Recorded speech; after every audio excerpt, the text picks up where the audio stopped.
A grieving son, unable to forgive himself for spending little time with his mother, could not hold back his tears after finding an envelope addressed, "To my beloved son John on her gravestone." It had been a miserable week for John.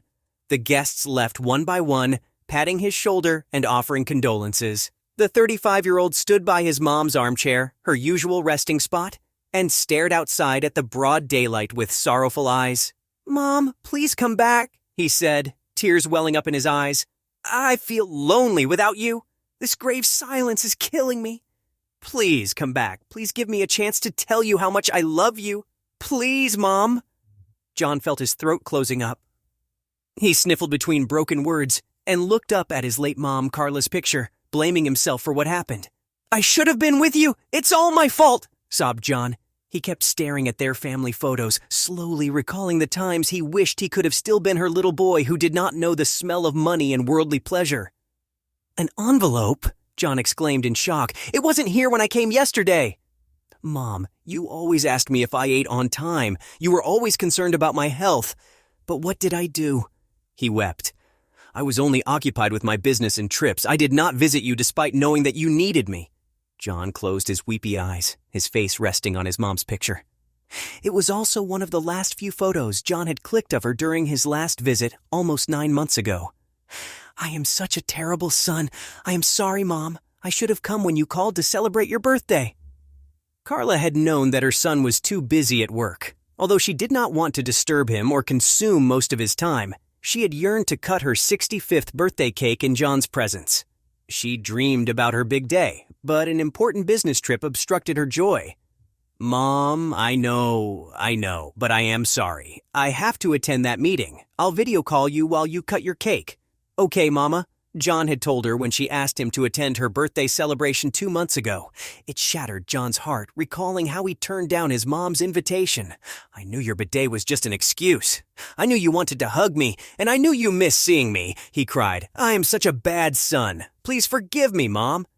John could not stop blaming himself. He had been held up at work abroad. He only realized his mother was more important when he got a call from his aunt informing him of Carla's cardiac arrest. Nobody at Carla's funeral had seen John cry so much before. In fact, he never cried because his mother never gave him reason to. She raised him into a successful adult despite being widowed and never gave him reason to complain or regret anything. Carla loved John so much that she sent him to pursue his dreams when he told her he got a good job abroad. She was such an understanding and caring mother, but John took his mother's love for granted. He hardly visited her and became more occupied with his work. But he made sure to call her every day because it was the least he could do. It was not that he didn't want to be with his mother. He was just after making more money. The clock struck 1 in the afternoon when John snapped to the present and remembered he had to visit his mom's grave. He slipped on his overcoat and drove to the cemetery with a bouquet. It had been a week since his mother's death, and John felt lonely. He just wanted to spend some time near her in silence. He approached Carla's grave, slowing down as he observed the flowers atop her tomb had lost their freshness and were drooping. He tried to be calm, but a weird feeling of pain climbed up his gut and burst through his eyes. "Mom, please forgive me. I am so sorry. I wish I could go back in time and be your little boy again," sobbed John. "Mom, I'm hungry. Won't you ask me if I ate anything?" He rubbed his teary eyes. He had cried so much that his eyes were exhausted and red. He stared at Carla's grave until something beneath the withered flowers caught his attention. "An envelope?" John exclaimed in shock. "It wasn't here when I came yesterday." He lifted the rock that kept the envelope in place and picked up the envelope. "What is it?" he mumbled as he dusted the petals off the envelope. He held his mouth in awe after reading, "To my beloved son, John."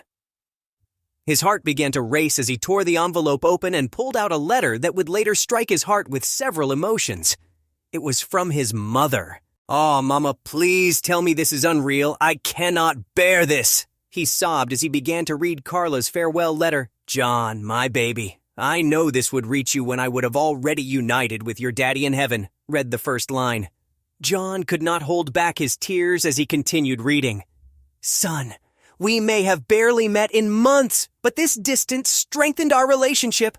I know you will be heartbroken after I'm gone, but sweetheart, I don't want you to blame yourself. You did everything to make me smile. So please, don't regret anything. I may not be with you when this letter reaches you, but please stay strong because my blessings and well wishes are always with you.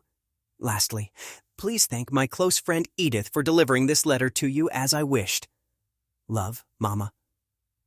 John ran his fingers on his mom's words and cried.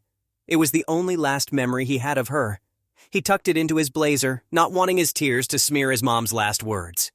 He sat near Carla's grave, engulfed by silence and the smell of roses in his hands. He placed the bouquet he brought on her tomb and gently rubbed the headstone, asking his mom for forgiveness.